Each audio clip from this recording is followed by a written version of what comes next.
I'm Paula Brager. I'm the longtime volunteer librarian at Temple Emmanuel in Haverhill. In case you're wondering if you're in the right place, this is the AJL discussion of Apeirogon by Colin McCann. Excuse me. I also have the honor to serve on the AJL Jewish Fiction Award Committee. So I got to read lots of great Jewish books this year and next year. I am going to jump right in. I know we still have people coming in, but there's a lot to talk about in this book, so I want to make sure we have time. Paula, can I just say, well, I do want to say one thing. So please jump in. This is Kathy Bloomfield. I would just like to remind everyone that we are recording this. So if you don't want your picture to be seen, please turn off your video. And I'm sorry about the mowing in the back. And the other thing I wanted to say is please put your name and where you are in the chat, so we have an idea of who's here and where you're coming in from. And thank you, Paul. I want to thank Paula for doing this this morning, and look forward to hearing about this book. So thank you, everybody. Thanks, Kathy. I see that there are a couple other people from the award committee here. I can't see all the names because I don't want to really take the time, but thank you all for coming. I am going to share my screen for just a couple minutes here, if I can make that work for me.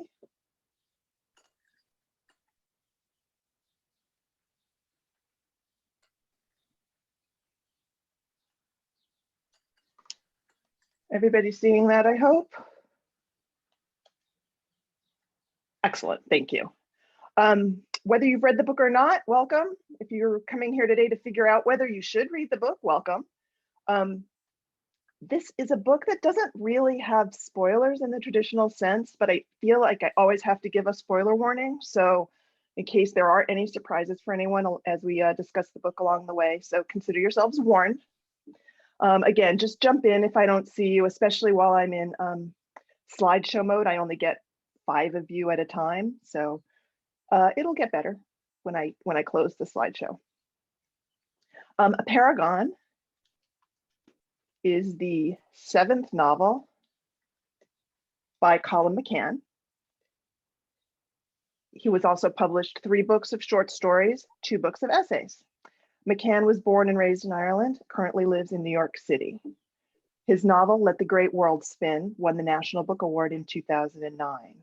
He's been published in over 40 languages, has won multiple international awards, and appeared in numerous publications, including The New Yorker, the Paris Review, Granta, and the Atlantic Monthly. He teaches at Hunter College and is the co-founder of Narrative 4, a nonprofit global story exchange organization.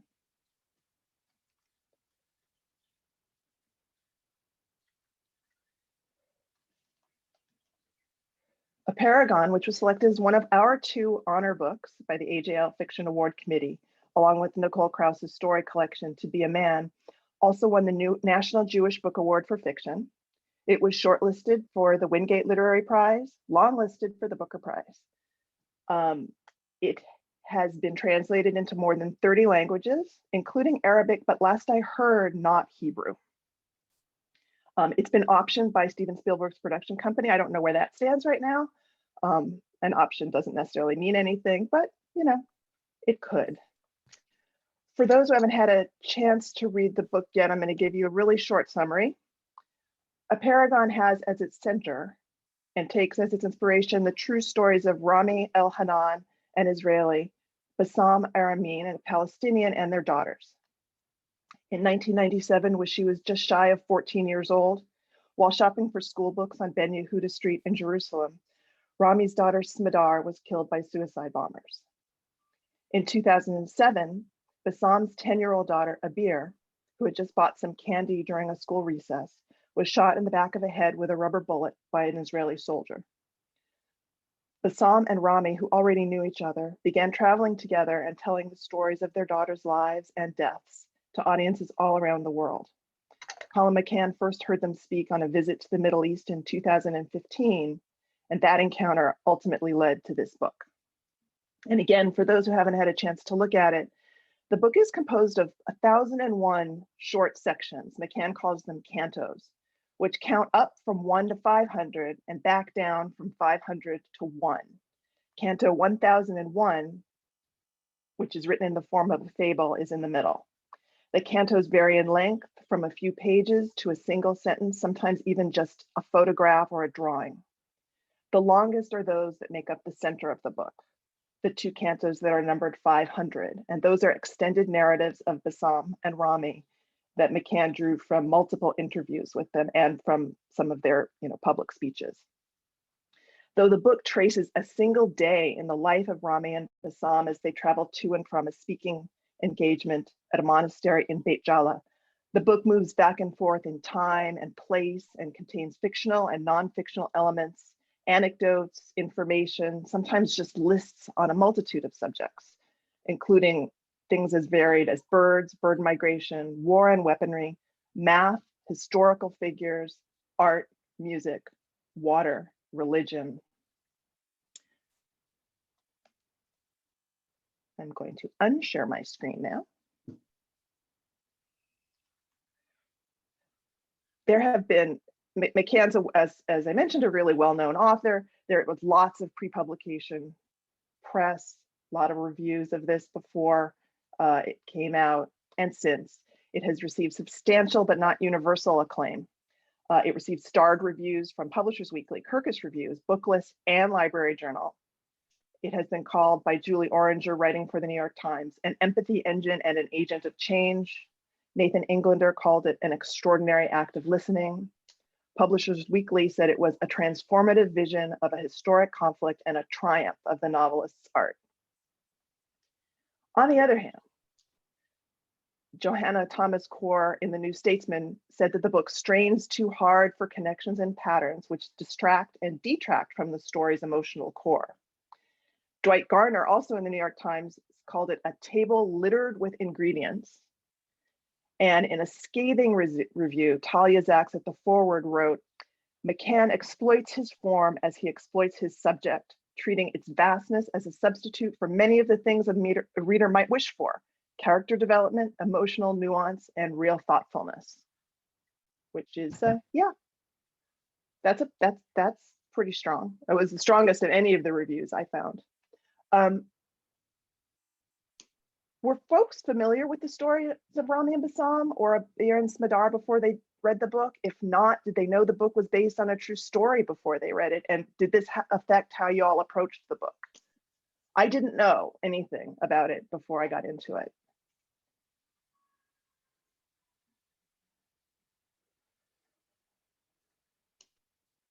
Anybody? Nobody?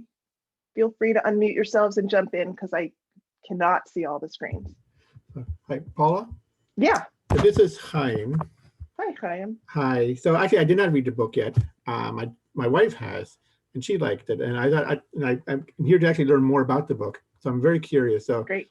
So that's how I came in to today's session. Thanks, Chaim. Yeah, I didn't know anything about it. I had a pre-publication copy and a pre-publication e-copy, and I actually read the e-copy on a plane the last time I was on a plane back last February. And I knew nothing about it. You know, the author's note at the very beginning says it's based on a true story, but you know, I read lots of books that are purportedly based on a true story or take, you know, a real event and then fictionalize it. Wasn't really sure what that meant here. And I intentionally didn't, well, I was on a plane, so, you know, Wi-Fi was limited, but I also intentionally didn't try to find out anything more about the story until I finished reading the book. The only thing I looked up, excuse me, was what in the world an Apeirogon was, because I had no clue. And so that I found, but really had no idea what I was expecting.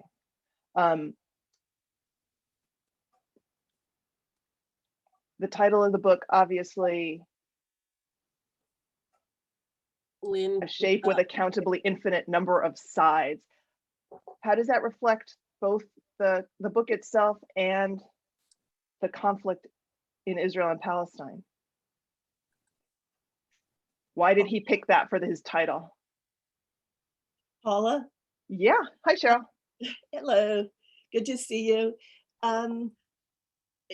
It reminded me of the old Jewish joke where, you know, two people go to a rabbi one says, you know, here's my story. And the rabbi says, oh, you're right. And the other one says, no, it was like this. And the rabbi says, oh, you're right. And they said, well, we both can't be right. And he says, oh, you're right. And it just reminded me that there's just often so many sides to a story that,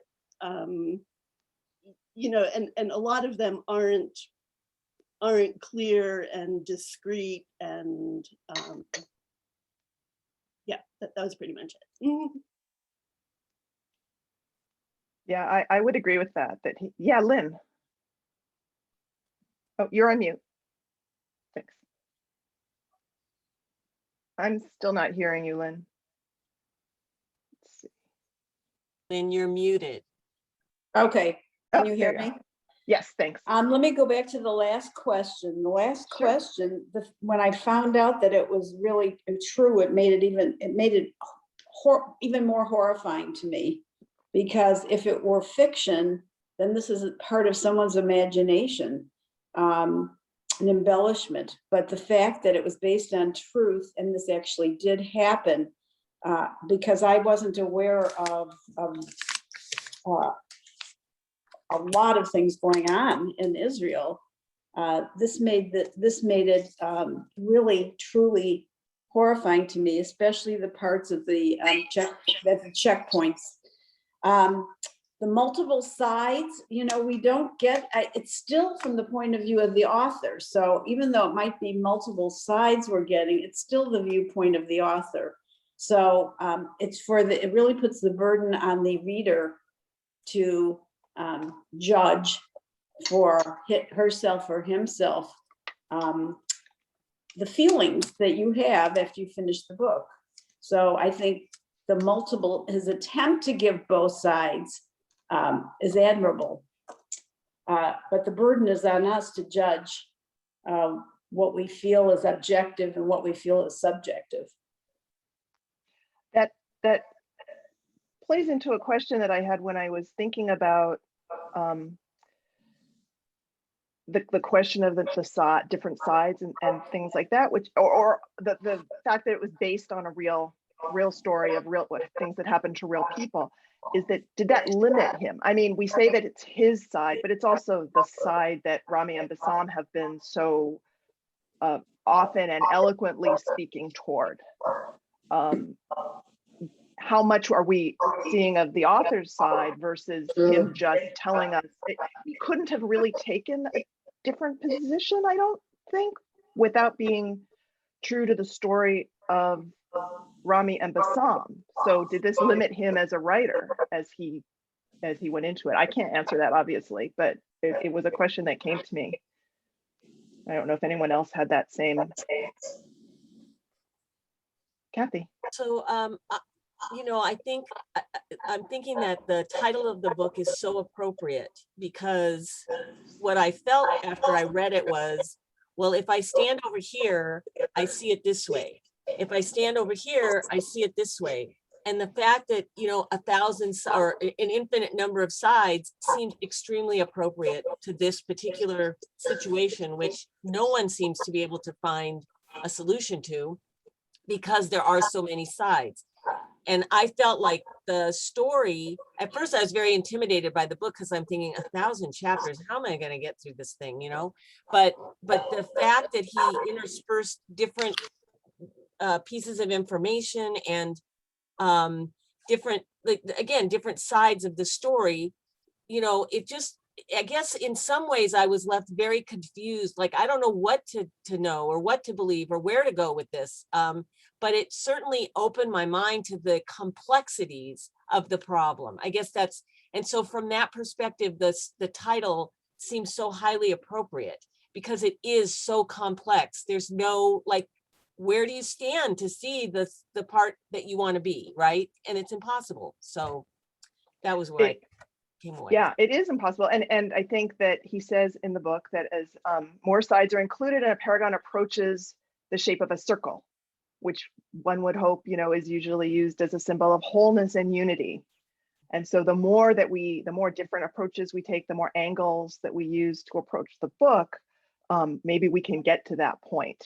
Maybe not, but at least it's one way of sort of refracting it.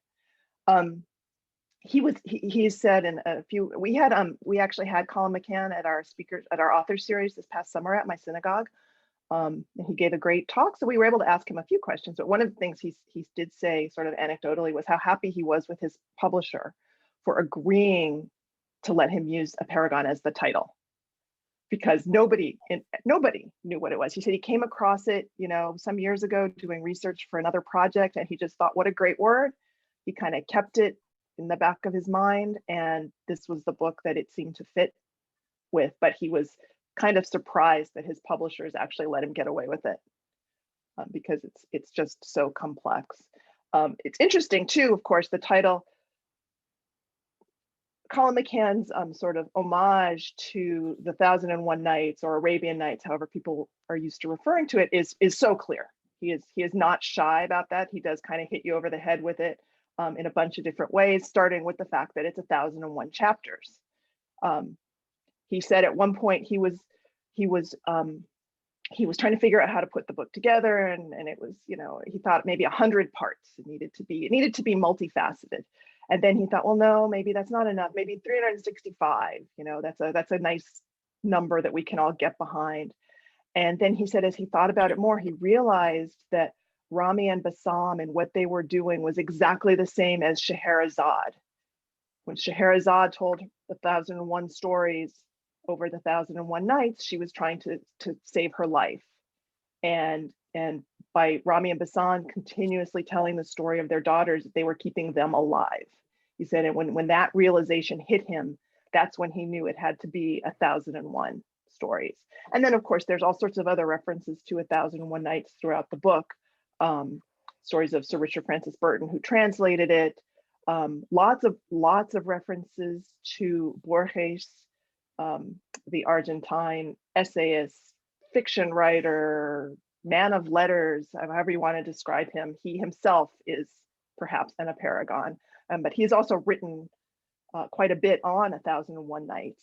And an interesting thing I came across when I went down the Borges rabbit hole, because I went through many of them when on one of my rereadings of this book. And Borges says two things. He says the stories, McCann quotes Borges, and I couldn't find an exact source for this quote, so I'm thinking it's probably more of a paraphrase. But in Canto 101, McCann quotes Borges as saying, the stories, talking about the 1001 Nights, saying the stories existed on their own at first and were then joined together, strengthening one another. And really, again, that's this novel. These are stories that existed on their own, the stories of Rami and Bassam, the stories of Sir Richard Francis Burton, Christopher Costigan, who navigated the Jordan down to the Dead Sea, lots of others. And then they were joined together in this book. Borges also wrote about how the number 1000 is almost, he said it was almost, this I can find, this is actual real stuff, almost synonymous with infinite. And that to say 1001 is adding one to infinity, which is sort of like the Apeirogon. Like, I still can't get my brain around the concept of a countably infinite thing, because, in grade school, you're taught that infinity can't be counted. So my brain doesn't go there. But it's very similar to what Borges was saying about it. Did folks have problems with the structure? I mean, Kathy, you said you were a little intimidated at first, but did people find it distracting or detracting, as one of the reviews said? Was it distancing? Was it effective? Did any of the connections that he drew as he bounced around from place to place make particular sense or stand out to anybody? This is Toby. Hi, Toby. Hi. I have appreciated it more after reading it. It took me a long time to appreciate that. I kept feeling I just want the straightforward story. I would have rather have read this as a nonfiction, but the more time that's gone by, and like the last third to half of the book, I started to appreciate the power of the fact that it was fiction rather than nonfiction, and all the different sides, the Apeirogon aspects of it and how it all fit together. And, I kept asking, well, would it have been the same emotional gut punch if it had just been straightforward. And so I've appreciated that more and more as it sits with me. I've also heard some folks who've said that the power of the story itself, of the story Rami and Bassam tell, and especially the detailed story of what happened to their stories of what happened to their daughters, is so hard to hear. It's so hard to read, that he was able to sustain it by, approaching it and then veering away, by giving you some horrible, terrible thing that just, does punch you right in the gut and like make you just question everything that happens in the world. And then he takes you off to bird migration or art, or music. And then it shows the connections of everything. I mean, he tries really hard, and sometimes he strains, in my opinion, but sometimes the connections are like, oh wow, I would have never put those things together in my mind, but that's pretty cool. But it also sort of, it doesn't take away, in my opinion, it didn't take away the emotional context of the book, but maybe it made it a little bit more palatable. It also makes you think more than just sort of a traditional narrative might. I don't know, it's, yeah, Lynn. And then Marcia, I think you had your hand up also after Lynn. Lynn, you're muted still.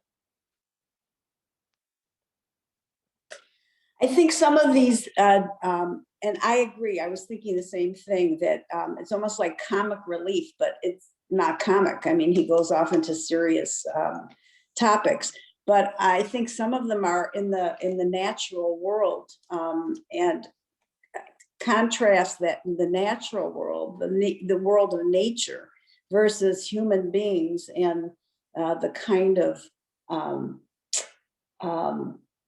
inhumanity to man on both sides, was a contrast for me. When I went off with the birds, I felt sort of relief.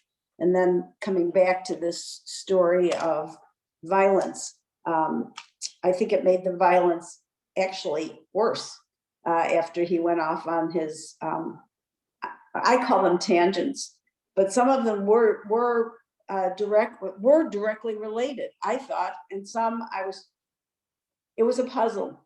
I found the book a puzzle, and it was a challenging read, I thought.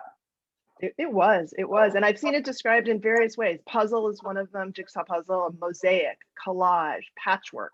I saw one reviewer called it a tumbleweed, picking up random bits of dust, grass particles, and then cohering, which I thought was a really interesting piece of imagery that I hadn't thought of. When I first arrived in California after that very last plane ride I took, and I was in the middle of the book, and I was reading it on my Kindle, so I really wanted to see how it looked on the page. So I made a beeline for the nearest bookstore, and I picked it up on the table. It had just come out like that week. And I picked it up on the table. I was flipping through it, and one of the booksellers came over to me, and we were talking briefly about it. And he's like, "Oh," he said, "it looks like Bible verses," which was also nothing that had not come to me at all. Although I've seen that the Jewish Book Council in their review, they called it midrashic. So apparently, random anonymous California bookseller was not alone in that. Paula, we have a hand raised by Esther Nussbaum and Yep, one and by Ronit also. Yeah. But was Marcia, I think, had a hand up first. Am I right about that, Marcia, or no? Marcia Price? Did I miss? Nope. Okay. Can you hear me? Can you hear me? Yes. This is Marsha Price. No, I didn't have my hand up, and I didn't, but I did read the book, and I absolutely was so taken by it, because to me it was sort of poetic. Also, I happened to have listened to it, and McCann reads it himself. And the way his lilt and his emphasis and so on really made it a thing of very great beauty. I think that the book has two important issues. And somehow by putting in the other thing, it kind of neutralizes some of the feelings and then lets you dwell on the important things. I think it was beautifully written, although it was, a hard book to read because of the content. I enjoyed it very much. Thank you. Thank you. Donated is So- a bad word because of all the problems. But since then, I have listened to the two of them speak, and they still are going around giving talks and talking about getting together and their They organization. they are. I don't think they'll stop. So okay, Esther, and then Ronit, and then Cheryl.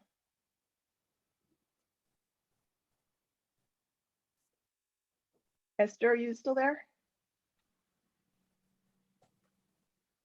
Esther, you have to unmute. I'm There you go. sorry. Oh, no worries. I just unmuted myself, but I wrote something in the chat that I think people should look at. Ah. I live in Jerusalem, and the feeling of parents who lose children to terrorist attack is something that is very present in the atmosphere here. And I think Thomas McCann did a great job in conveying that. Thanks, Esther. Ronit, then Cheryl, then Wendy. Hey, hi. I just wanted to talk about the fact I'm an Israeli, but I live in the United States. I've lived here for many years. But to me, the way the book was structured, let me go back for a minute. So I actually knew the story. You asked it at the beginning, and I actually had the pleasure and honor of meeting both Bassam and both of them, Rami and Bassam. It was quite a few years ago when Bassam was going abroad to study, and a friend of mine did an evening at her house where both of them spoke to raise money to help him, with his going abroad. And when the book came out, I didn't really know about it because, as you mentioned, it was not published in Israel in Hebrew. And a couple of my friends told me about it, and I read it. To me, the structure reflected life in Israel, because in Israel, terrible things happen all the time. And, you listen to the news and you know what's going on, but you can't live like that. So you watch other things. You go into nature, you listen to music, you go to see shows, just to have some kind of a balance in your life. And to me, he really captured it by the structure of the book. To me, it really symbolized, how you cope with these terrible stories by, having other things in your life. So I thought that the book was excellent. And since I read it, I've sent it to quite a few people in Israel. And it's tough. It's a tough book to read for anybody, but for Israelis especially, because this is life. Thanks, Ronit. That's a great perspective. That not living in Israel or having spent very much time there, except for one visit years and years ago, that would not have occurred to me. Yeah. But perhaps, I Thank know you. that he did many interviews of many Israelis and Palestinians to get to the book. So obviously something there also stamped upon him what was Yeah. happening. Yeah. Cheryl.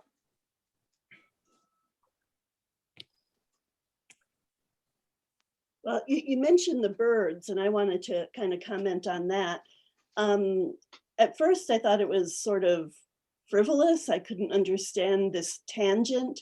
But then when I thought about it more, it seemed like there were, well, again, many sides to the story. On one hand, birds give you a bird's eye view of the land with no political boundaries and, no politics, just topography. And on the other, maybe the same hand, it's something that it brings Israelis and Palestinians together for, all the avid birders who enjoy watching and tracking the birds, and also that, you know, someone else mentioned that about nature, that they're also original inhabitants or visitors to the land, that it's not only a land of people, it's a, you know, a land of creatures. And I also want to make a quick comment, I put it in the chat, but about the audiobook, I listened to it first before I read it. And he is a great reader, except that his Hebrew pronunciation was terrible. And I don't know about his Arabic pronunciation because I don't speak Arabic, but yeah, I'm really curious why he didn't ask in Israeli how to pronounce the personal names and place names. That kind of almost makes me want to go and just like listen to just one clip to see how bad it was. The comments I've seen, generally speaking, about the audiobook were that people loved it. They thought his reading was great, and he's a great reader in English, but I can see how he could have easily mangled the Hebrew. And I don't recall seeing anyone say specifically that he did the Hebrew or the Arabic well.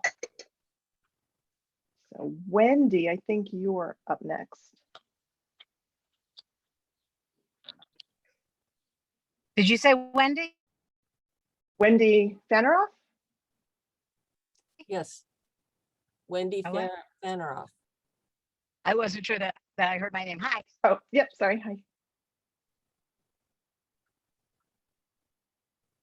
I think you might be frozen. Or muted, I'm not sure, you're not muted. You think you're a little frozen. Right. My name's Wendy. Ah. Welcome, Wendy. Can you hear me? Yes. Can you hear me? Yes, we can. Okay. I'm calling from Rockville, Maryland, and on this call, and it's really interesting. Can you hear me now? Wendy, you're breaking up quite a bit. I don't know if your connection is weak or what, but you go in and out. Okay, forget it. Thank you, though. I'm enjoying the discussion. Can you Sorry. type it in the chat? Can you type your comments in the chat? I was just wondering if we could talk a little bit about the fiction part of it. I really had a lot of questions about what's fiction and what's not from their story, and I'll be quiet. Okay. Sure, that's definitely a thing on my list. I mean, is this really a novel? Is this book really fiction? Is it documentary nonfiction or documentary fiction, creative nonfiction? There's all kinds of different titles I've seen put to it. Is it fiction? I mean, it's really hard to figure out what's real and what's not real in the book. I mean, I spent lots of time on Google looking things up, just mostly because I was kind of interested in topics. And I also wondered, you know, is this accurate? There are certain historical figures that are named, and I'm going to assume that most of those vignettes are sort of publicly known events in their lives. But what was the fiction of the book? Was it just the way he put it together? I'd really love to hear some people's ideas about, you know, what this book really was. I think that's a great question, Wendy. Thanks. Anybody want to jump in on that? Marge? And then Lynn. Yes, I think that there's a lot of books out right now that are based on true events. And usually the author in a foreword or afterword will more delineate the parts that are either absolutely true or are part of a fiction. You know, I made up these characters, or I did this or that. So he's leaving it to our own judgment. I think perhaps because the story was more famous than I thought it was, because I had never heard the story, maybe he made the assumption that people already knew the basic outline of the story, and then he elaborated on it. I always tell, I was a school librarian for a lot of years, and I always said to the kids, if you're reading a book about a person who lived, and there are quotation marks around it, that means he actually said it. And if there aren't, if it says he said that without quotation marks, it was made up by the author through research. So maybe, you know, maybe that's part of it. But I do feel like that, and this was said before, that the other parts were like taking a drink of water or getting up out of your chair and walking around because the pressure was so great. and then being able to go back to the book and sit down. Otherwise, it would have been a very Irish book, very, very dark. And he made this less dark by doing that. And of course, his other books, where the whole world spins, was also very disjointed. I mean, put together, but it was also very disjointed. So I expected that of him in the first place. That's all I have to say. You know, I don't read a lot of postmodern literature, though some, but I think that if you look at the hallmarks of postmodern literature, he like hits them on the head. You know, the diversions, moving around from topic to topic without letting folks get their balance. The author really interjecting themselves into the narrative.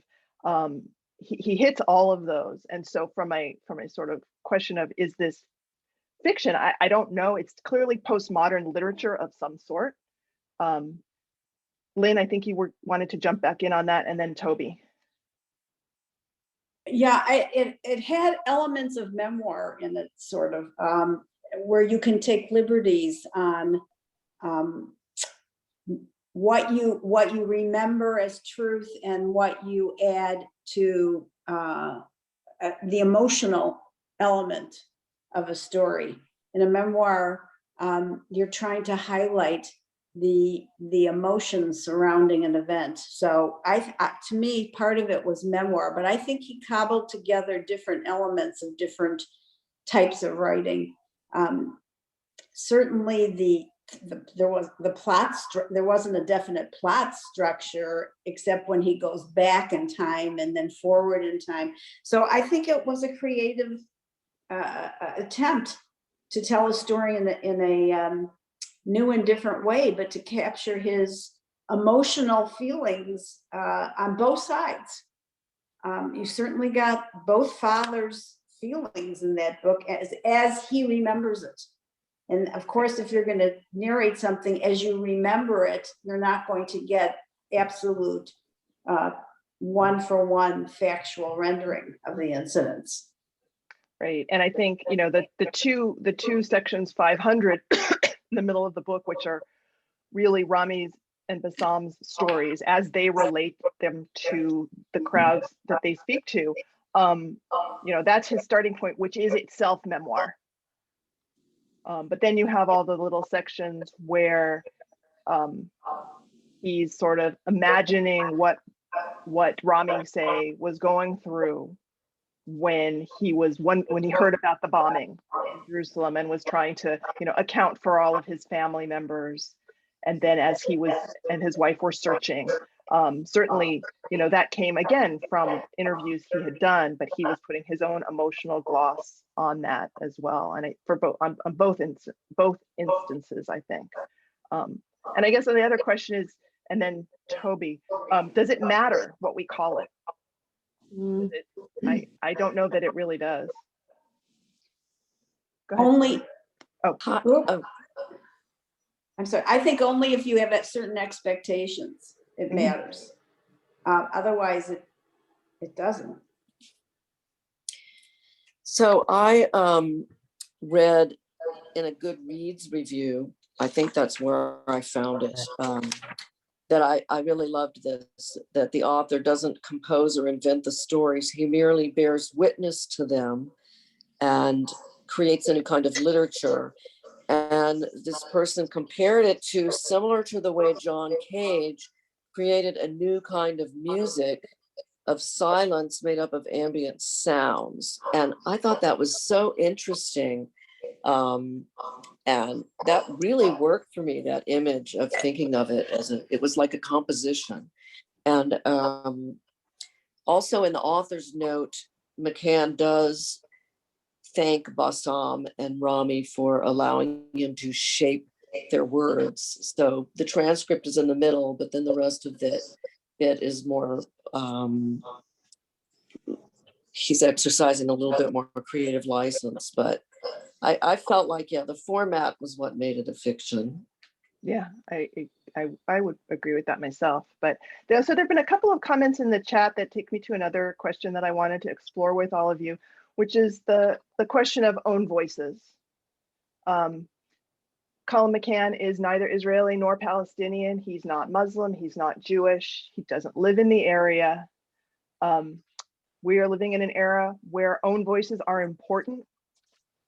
Hearing stories from the people who live them is important and of value and freeing to them as well.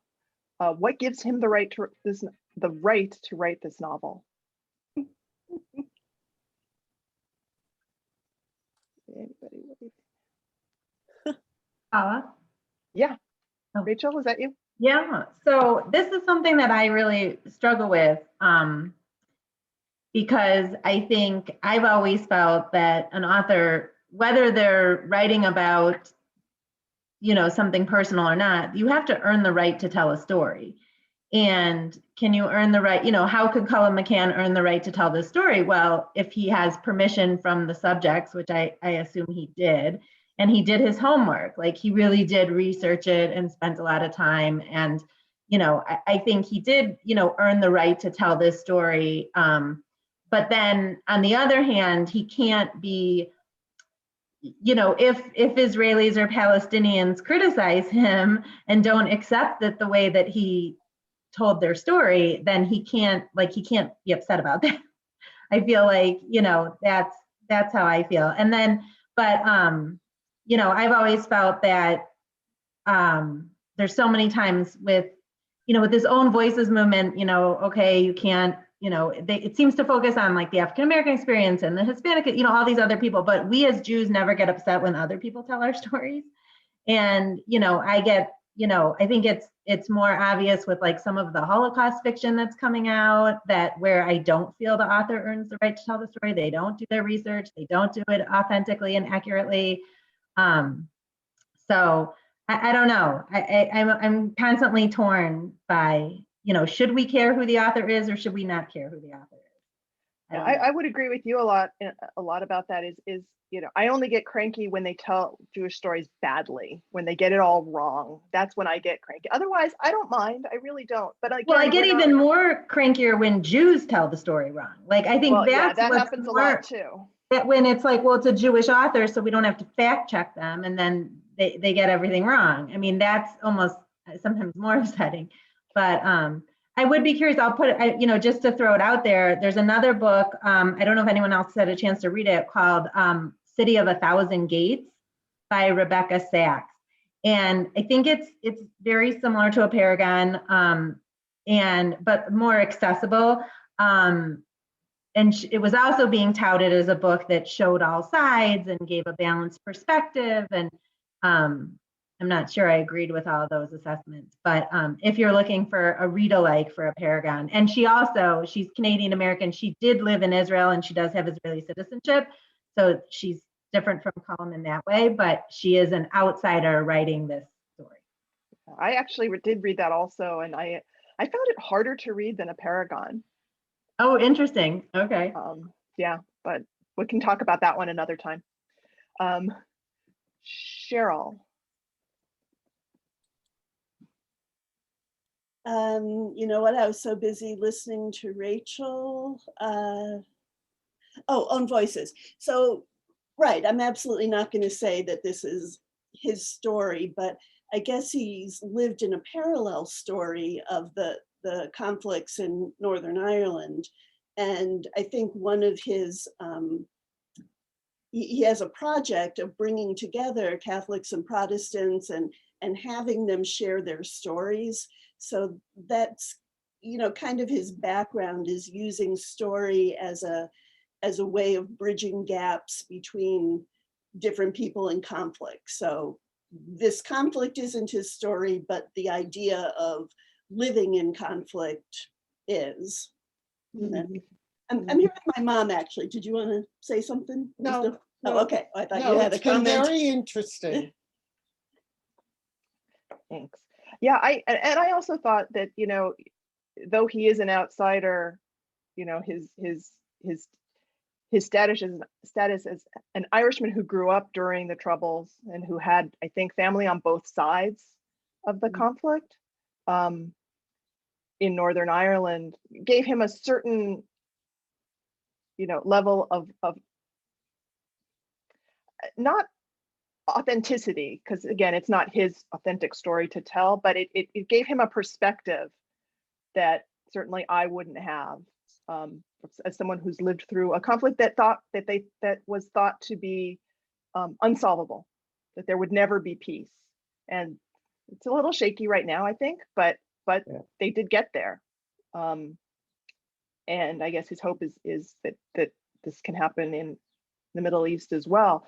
Narrative 4, which is his storytelling group, brings not just Christians and Protestants, but I think they're in like a whole bunch of different countries and different locations in the United States.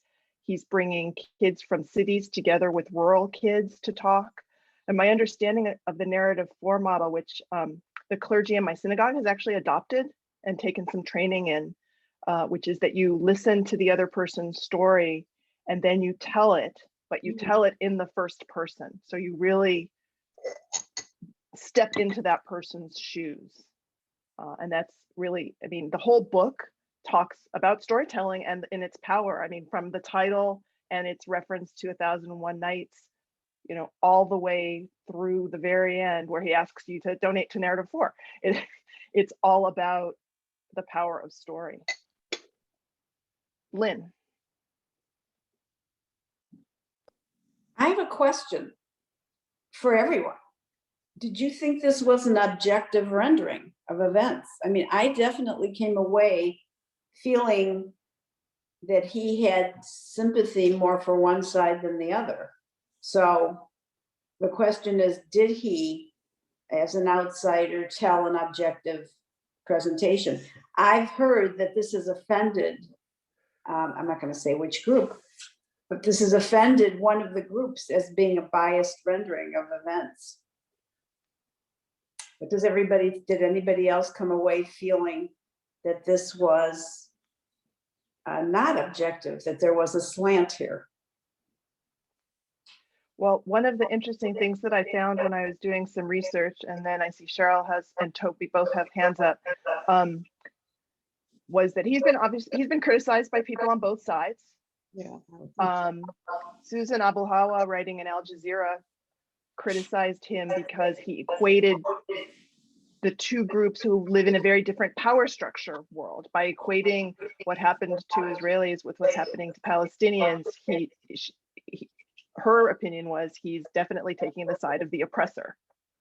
On the other hand, Naftali Moses, writing in Mosaic, talked about how the parallel around which the entire novel is structured is false, because the Smadar was killed by suicide bombers intent on taking life, as many lives as they could, as many Jewish lives as they could, whereas the soldier who killed Abir, that was just a terrible accident. And yes, people should be held accountable, but it was an accident, so that it was not a parallel structure there. Yeah, it's definitely been criticized, but interestingly enough, by both sides. So yeah, Cheryl and Toby.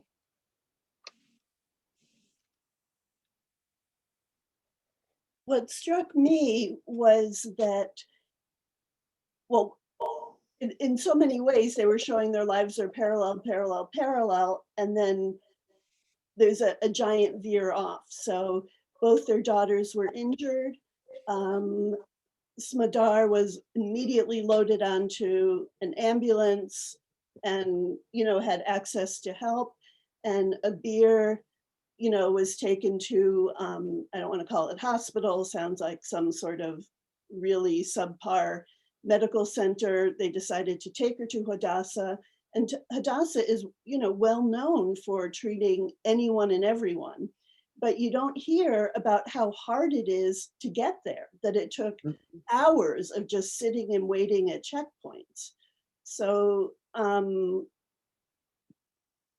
don't think that you can say it's bias if that's a fact of their life, that, of getting through those checkpoints. There was Toby, and then I'll interject again after that. I'm sorry, somebody just started mowing their lawn and I hope you can't hear that. But I found it to be really objective too. I agree with Cheryl. It seemed like it was fact-based. And to me, it really showed the hardship that Basar went through. I mean, I think Abir probably would have lived. And it really showed that had she been able to get to Hadassah Hospital sooner. So I feel like it really showed both sides. And I don't know, which was one of the reasons I think only an outsider could have written that in a way. But Yeah. I mean, I feel like it's such an emotionally charged issue on both sides that I'm not surprised people say it's slanted, but I don't see that slant at all.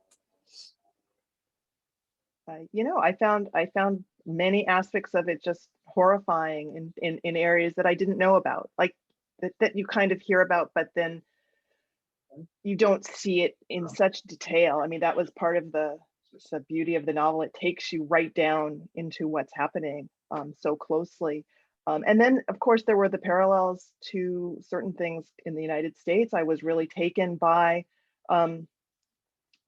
Rami's description when he was passing through, going on a road he wasn't supposed to be on, and he was worried about getting stopped. And he said, "Well, what's the worst that could happen to me? You know, they'll yell at me." And then he was going to tell that story to Bassam, and then realized that that's not a story he can tell Bassam. You know, who we saw, you know, contrary to what happened when Rami was stopped and he blustered his way out of it. Bassam can't do that. So I think that just because there's differences in how the stories, in what the stories say, doesn't make the presentation of them not even-handed.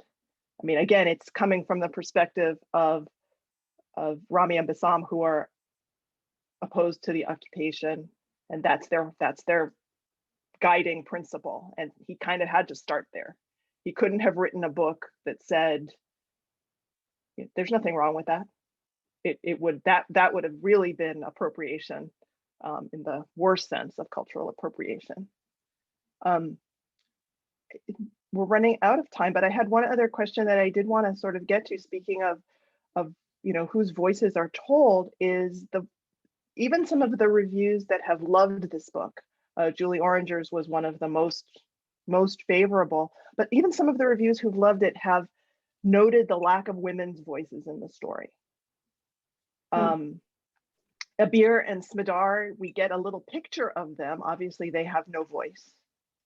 And one of the most heartbreaking things for me personally was to hear that Smidar had been part of a graphic design campaign, of a political campaign. So what will Israel be like when Smidar turns 15? With her picture on the poster, and then she never got to 15. That was just heartbreaking to me. But you know, we see a little bit of Nurit Peled Elhanan, a very, very little bit of Salwa. Most of this other sort of historical personages that McCann brings in are male. I think there were a few women, but not as many. So how do we feel about that? Would the book have been stronger if he brought in some women's voices?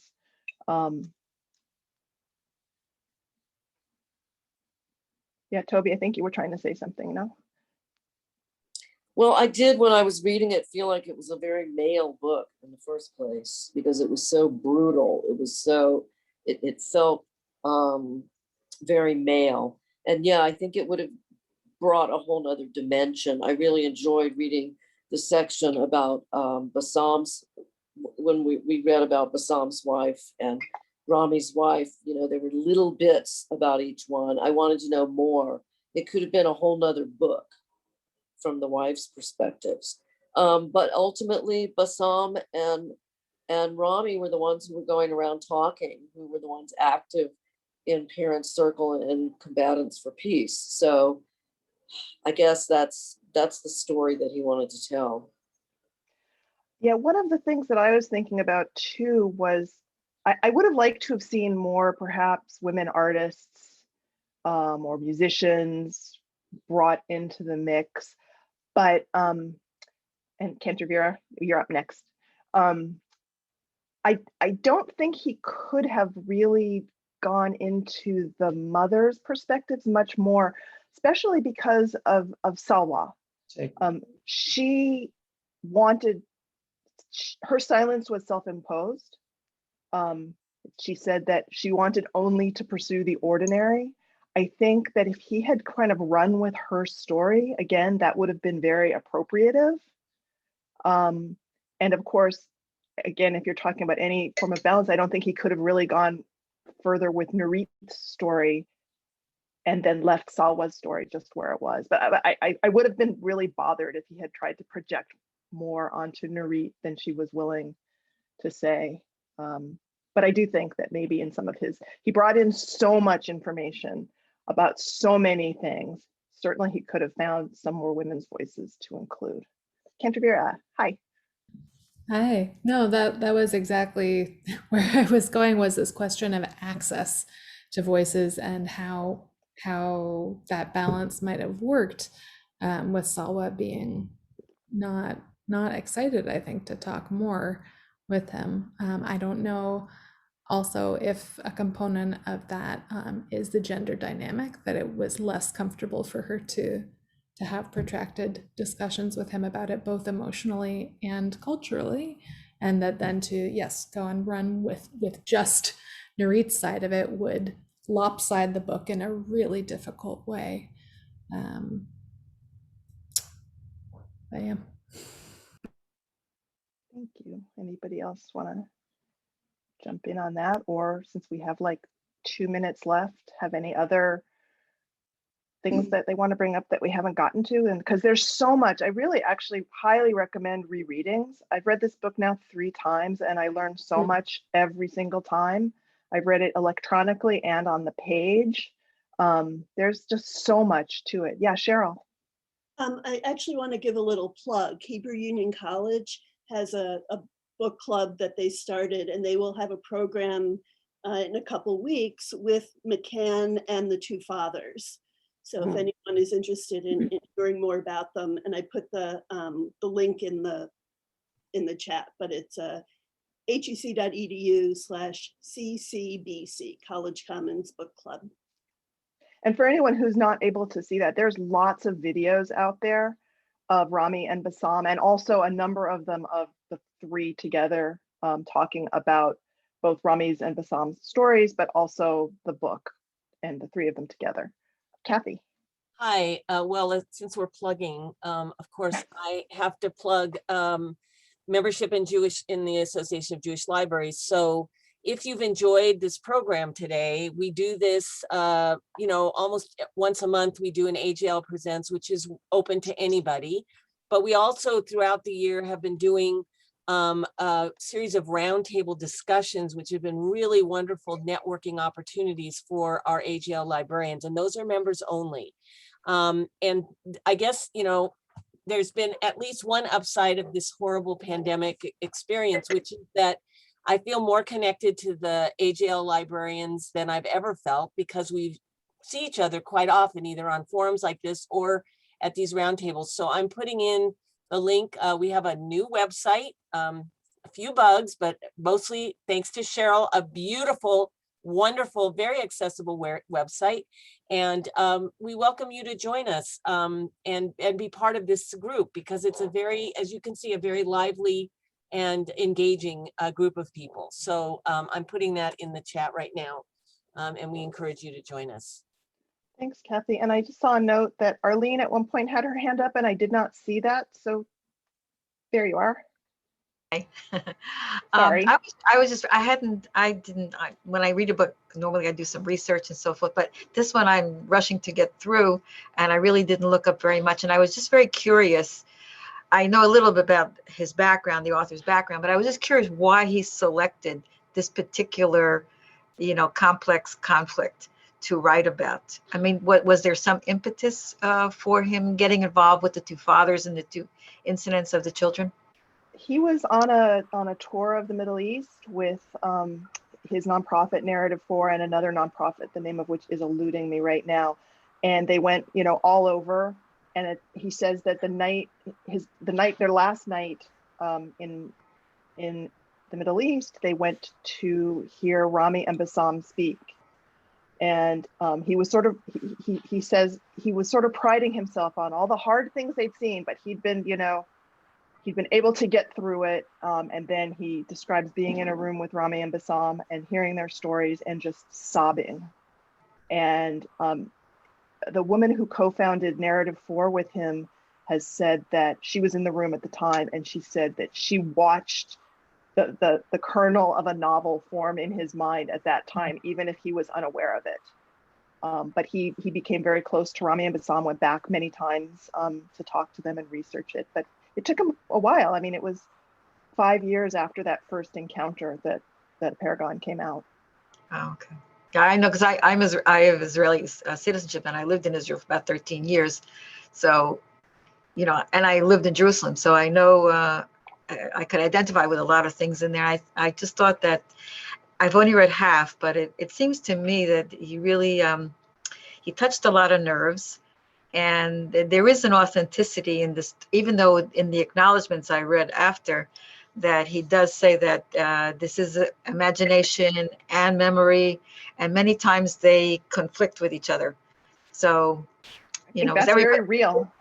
Yeah. So I was curious, because I just wrote to Jackie also that one of the issues I had, I'm reading it, but it doesn't seem like a novel. It almost seems like a series of memories, like almost like a memoir, but yet it is a novel. And, you were talking about that, what makes it, the imagination part, how he puts the whole construct together. But anyway, just wanted to. Thank you. Yeah. Rachel. Yeah, so just first of all, thank you so much, Paula. You did an amazing job. This is such a difficult book. I will say I did voluntold Paula to lead the discussion because I did not want to do it. So kudos, Paula, excellent job. Because again, I think this is a really tough book, but it was a great discussion. A couple of announcements from the AJL Fiction Award Committee. That our next discussion, we will be discussing, so as Paula mentioned, Apeirogon was an honor winner for 2021. And our other honor winner to be a man was Nicole Krauss. The award winner was The Lost Shtetl by Max Gross. We will be discussing The Lost Shtetl during the AJL conference on Tuesday night, June 29th. And then on Wednesday, June 30th, Max Gross and Cullen McCann and hopefully Nicole Krauss will be live at the conference. So if you sign up for the AJL conference, you will get to meet them. And you will also get to hear from the committee about everything that we read this year and that are reading into 2021. And speaking of the committee, my term is up. So there is an opening on the AJL Fiction Award Committee. So if anyone is interested in serving on the committee, it was posted on Hasafran, but you can get in touch with me or Paula or Kathy or Laura Schutzman for more information if you're interested in being on the AJL Fiction Award Committee. There's one. And Kathy, you had your hands up, I think. No? Okay, well then, thank you all so much. Like I said, I would just encourage everybody, keep reading it, keep thinking about it. There's a lot there. And that's all I have lots more. That's not true. I have lots more. I could continue this discussion for hours, but I'm not going to. I'm going to go have lunch because it's lunchtime here. Yeah. Thank you, Paula. Great job. Thank you all very much. Thanks, Paula. Wonderful. Thank you. Mm-hmm.